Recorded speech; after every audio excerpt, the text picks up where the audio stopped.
कृषि घाटे की सामान्य सीमा राज्य के सकल घरेलू उत्पाद ये आपका निर्धारित है। 230 भारत सरकार द्वारा पूंजीगत निवेश के लिए राज्यों को विशेष सहायता योजना में वर्ष 2026-27 के लिए रुपये 16,200 करोड़ दीर्घकालिक ब्याज रहित ऋण सहायता राज्य के सकल घरेलू उत्पाद का 0.87% प्राप्त करने का अनुमान है, जो राज्य को सीमा से पृथक है। कैसे बढ़ोतरी होगी? मैं माननीय मुख्यमंत्री जी आपका अनुरोध है, न्याय कीजिए। महोदय, मैं माननीय मुख्यमंत्री जी, मंत्री परिषद के साथियों, माननीय विधायकों, उद्योग जगत के महानुभावों तथा अर्थशास्त्रियों का आभारी हूँ, जिनके परामर्श से बजट प्रस्ताव को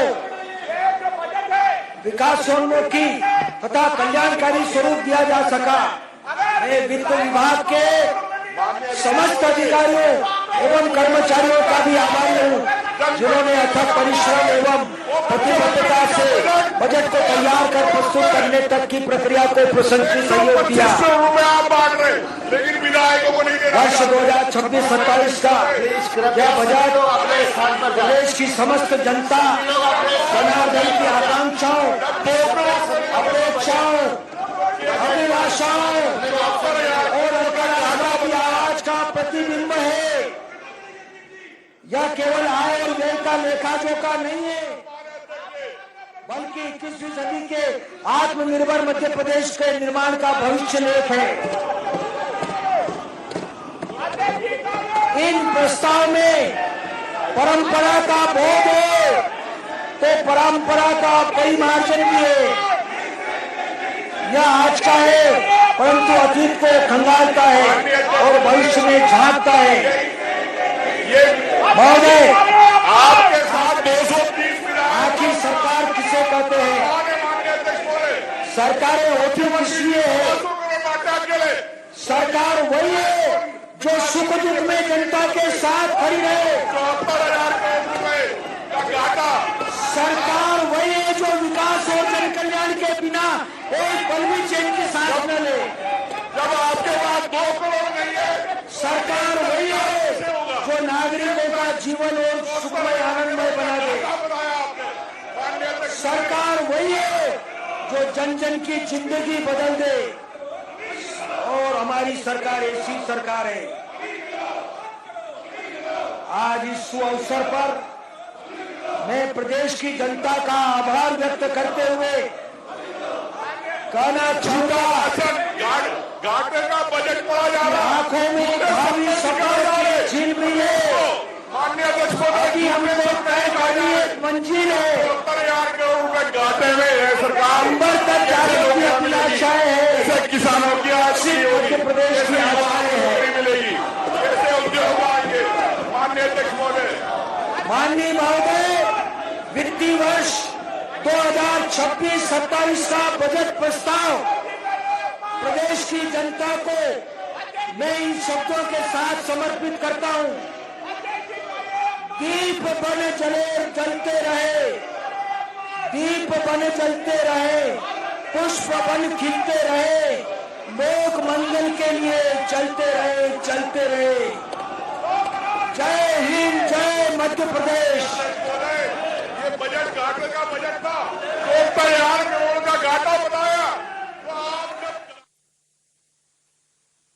बहुत बजट और जिसमें दिल खोल कर ऐलान किया गया किसानों के लिए, महिलाओं के लिए, किसानों के लिए पीएम फसल बीमा योजना के लिए 1299 करोड़ रुपए का प्रावधान किया गया। साथ ही सीएम कृषक उन्नति योजना के लिए 5500 करोड़ निर्धारित किए गए।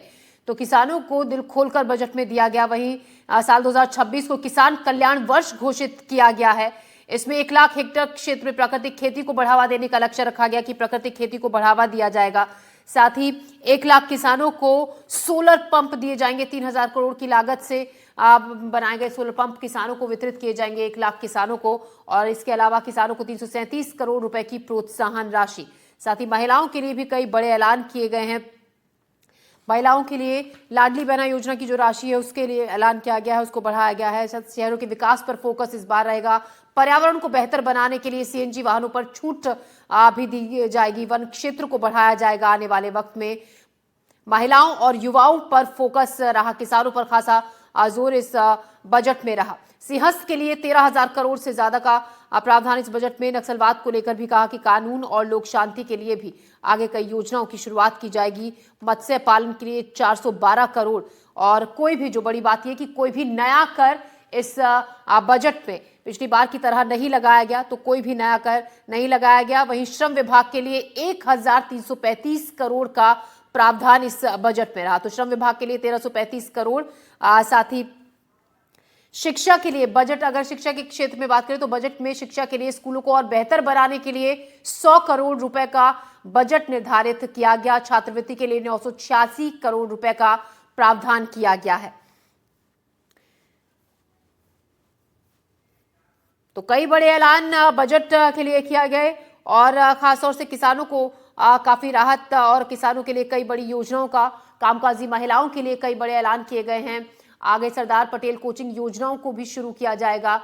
और साथ ही बजट में हम आपको दिखा रहे हैं, बता रहे हैं, सुनाया भी हमने आपको कि किस तरीके से दिल खोलकर इस बार किसानों को, महिलाओं को, शिक्षा के क्षेत्र में, हेल्थ सेक्टर में भी काफी कुछ नई योजनाओं की शुरुआत आने वाले वक्त में की जाएंगी। खेल और प्रशिक्षण के लिए 800 करोड़ का प्रावधान, खेल कल्याण के लिए 815 करोड़ और सिंचाई के लिए 14,741 करोड़ दिए गए हैं। सड़क निर्माण में आगे आने वाले वक्त में काफी बेहतर किया जाएगा। इसके लिए 12,490 करोड़ का प्रावधान बजट में रखा गया। पीएम आवास के लिए 6,850 करोड़ का प्रावधान, वित्त मंत्री ने कहा 6,850 करोड़ पीएम आवास के लिए प्रावधान है। पीएम जनमन के लिए 900 करोड़ और जी राम जी के लिए 10,428 करोड़ के प्रावधान किए गए। पंचायत और ग्रामीण विकास विभाग के लिए भी 4,062 करोड़ का प्रावधान किया गया। कल्याण विभाग के लिए 815 करोड़ का प्रावधान बजट में रखा गया। साथ ही मुख्यमंत्री तीर्थ दर्शन योजना के तहत 50 करोड़। वित्त मंत्री ने कहा कि धार्मिक और सामाजिक योजनाओं को बढ़ावा देने के लिए मुख्यमंत्री तीर्थ योजना के तहत 50 करोड़ रुपए का प्रावधान किया गया है, ताकि जो वरिष्ठ नागरिक हैं और जो जरूरतमंद लोग हैं उनको धार्मिक स्थलों की यात्रा का लाभ मिल सके। धर्म और संस्कृति के संरक्षण और संवर्धन के लिए सरकार ने 2,055 करोड़ रुपए का बजट निर्धारित किया। साथ ही पुलिस विभाग में 22,500 पदों की भर्ती भी होगी। प्रक्रिया इसकी चल रही है। पुलिस कर्मियों के लिए 11,000 नए आवास बनाए जाएंगे। तो पुलिस विभाग में जो भर्ती है वो प्रक्रिया चल रही है। 22,500 पदों पर भर्ती प्रक्रिया चल रही है। साथ ही 1 अप्रैल 2026 से परिवार पेंशन के अंतर्गत जो तलाकशुदा पुत्री है उसको भी परिवार पेंशन देने का फैसला लिया गया है।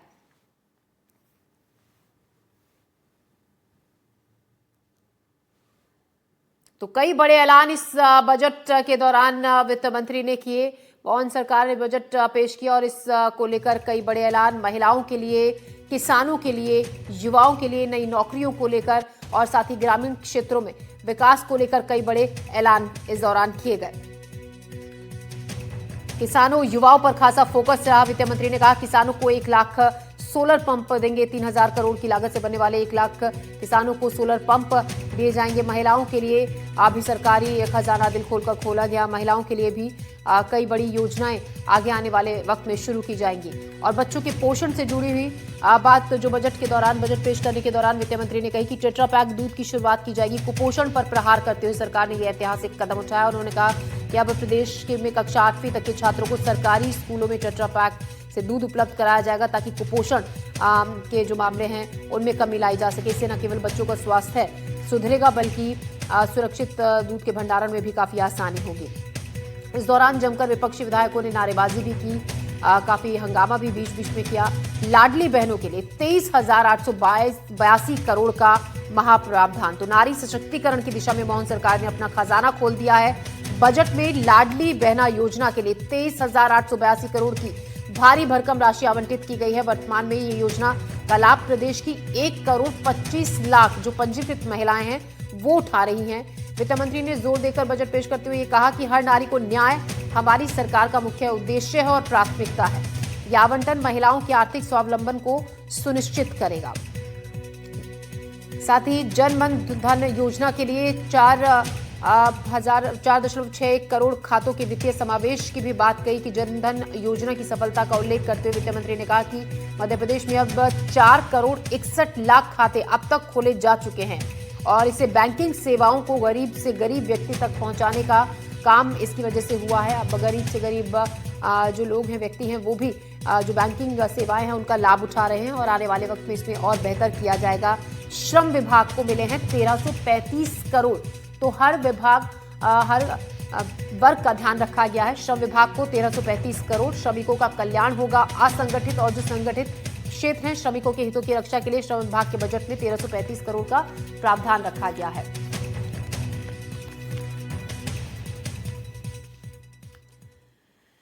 और आइए अब आपको ग्राफिक के जरिए बताते हैं कि किस किस वर्ग को क्या क्या मिला है। अगर एजुकेशन सेक्टर की हम बात करें तो 7,95,000 विद्यार्थियों को आर्थिक सहायता मिलेगी। सरदार पटेल कोचिंग योजना के अंतर्गत 4,000 विद्यार्थी जो इस योजना का लाभ उठा पाएंगे। तो विद्यार्थियों को आने वाले दिनों में खासा लाभ पहुंचाया जाएगा इस योजना के जरिए। और अगर लाडली लक्ष्मी योजना की बात करें तो इस योजना के तहत 14,12,000 छात्रों छात्रवृत्ति मिलेगी। इसके लिए 1800 करोड़ का प्रावधान किया गया है। 8वीं तक के छात्रों को टेट्रा पैक में दूध मिलेगा। तो लाडली लक्ष्मी योजना के तहत 14,12,000 छात्रों को छात्रवृत्ति मिलेगी। इसके अलावा 1800 करोड़ का प्रावधान किया गया है इसके लिए और 8वीं तक के छात्रों को टेट्रा पैक में दूध मिलेगा ताकि जो कुपोषण पर प्रहार किया जा सके और कुपोषण के मामलों में कमी आ सके। सड़कों की मरम्मत के लिए 12,690 करोड़ रुपए का प्रावधान रखा गया। सड़कों की मरम्मत के लिए ग्रामीण इलाकों तक सड़कों का विस्तार किया जाएगा। दिव्यांगों की योजनाओं के लिए 2,000 करोड़ से ज्यादा का प्रावधान रखा गया। श्रम विभाग के लिए 1,335 करोड़ और छात्रवृत्ति के लिए 986 करोड़ का प्रावधान। तो बजट में किसको क्या मिला हम लगातार आपको बता रहे हैं, दिखा रहे हैं। दिव्यांगों को आर्थिक सहायता दी जाएगी। दिव्यांगों की योजनाओं के लिए 2,857 करोड़। श्रम विभाग के लिए 1,335 करोड़ का प्रावधान रखा गया है इस बजट में। सभी के लिए खास है। छात्रवृत्ति के लिए 986 करोड़ रखे गए हैं। तो मध्य प्रदेश में ये भी बहुत जो राहत भरी बात ये कि बजट में कोई भी नया टैक्स इस बार बताया गया नहीं लगेगा। पिछली बार की तरह कोई नया टैक्स इस बार नहीं है। बजट में वित्त मंत्री जगदीश देवड़ा ने ये बड़ा ऐलान किया, एमपी में नहीं बढ़ेगी कोई भी टैक्स। साथ ही मुख्यमंत्री तीर्थ दर्शन योजना के लिए तो कोई नया कर तो नहीं लगा है। तीर्थ दर्शन योजना के लिए अब 50 करोड़ और पीएम जनमन योजना के लिए 900 करोड़। तो कोई नया टैक्स नहीं लगा है। पीएम जनमन योजना के लिए 900 करोड़ और मुख्यमंत्री तीर्थ दर्शन योजना के लिए 50 करोड़। पीएम जनमन योजना के लिए 900 करोड़। कोई नया कर इस बार नहीं लगा है। मध्य प्रदेश में कोई नया टैक्स नहीं लगेगा तो ये बड़ी राहत। और पीएम जनमन योजना के लिए 900 करोड़, साथ ही मुख्यमंत्री तीर्थ दर्शन योजना के लिए 50 करोड़। दिव्यांगों की योजनाओं के लिए 2,000 करोड़ से ज्यादा का प्रावधान। श्रम विभाग के लिए 1,335 करोड़ और छात्रवृत्ति के लिए 986 करोड़ का प्रावधान। साथ ही जनजातीय विकास की हम बात करें तो जनजातीय क्षेत्रों के सर्वांगीण विकास के लिए सरकार ने विशेष बजट आवंटित किया है। जनजातीय क्षेत्रों के लिए 11,277 गांवों के विकास के लिए 793 करोड़ का प्रावधान किया गया है, जिसका सीधा लाभ पहुंचेगा पिछड़े और दुर्गम क्षेत्रों के निवासियों को। तो जनजातीय विकास के लिए जिसमें 11,277 गांवों के लिए 799 करोड़ का प्रावधान। इससे जो सीधा लाभ होगा, इससे इसका जो विशेष असर इसका होगा जनजातीय क्षेत्रों के सर्वांगीण विकास के लिए। और सरकार ने विशेष बजट आवंटित इसके लिए किया है। जनजातीय क्षेत्रों के जो 11,277 गांव हैं उनके विकास के लिए 793 करोड़ का प्रावधान इसमें किया गया है। ग्रामीण सड़कों में सड़कों का जाल बिछाया जाएगा। ग्रामीण क्षेत्रों में जहां पर सड़कों का निर्माण अभी तक नहीं हुआ है, इसके लिए 21,630 करोड़ को मंजूरी दी गई है। ग्रामीण कनेक्टिविटी को बेहतर बनाने के लिए सरकार ने मुख्यमंत्री मजरा टोला सड़क योजना के तहत 21,630 करोड़ की भारी भरकम राशि को मंजूरी दी है। इससे प्रदेश के दूरदराज के इलाकों को मुख्य सड़कों से जोड़ा जा सकेगा। तो लाडली बहना योजना के लिए 23,000 करोड़ का प्रावधान। महिलाओं से जुड़ी कई विशेष योजनाओं का भी ऐलान इस दौरान किया गया। ग्रामीण क्षेत्रों में सड़कों का जाल बिछाया जाएगा। इससे ग्रामीण क्षेत्रों की जो शहरों से कनेक्टिविटी है उसमें बढ़ावा मिलेगा, उसमें बढ़ोतरी होगी। मत्स्य पालन क्षेत्र की अगर बात करें तो इसके लिए 412 करोड़ का फंड दिया गया है। नीली क्रांति को बढ़ावा देने के लिए सरकार ने मत्स्य उत्पादन क्षेत्र में 412 करोड़ के निवेश का प्रावधान किया है। इससे न केवल मत्स्य पालकों की जो आर्थिक स्थिति है उसमें सुधार होगा, राज्य की अर्थव्यवस्था में भी इस सेक्टर की जो हिस्सेदारी है आने वाले वक्त में वो बढ़ेगी। देश का तीसरा युवा प्रदेश आत्मनिर्भर बनेगा।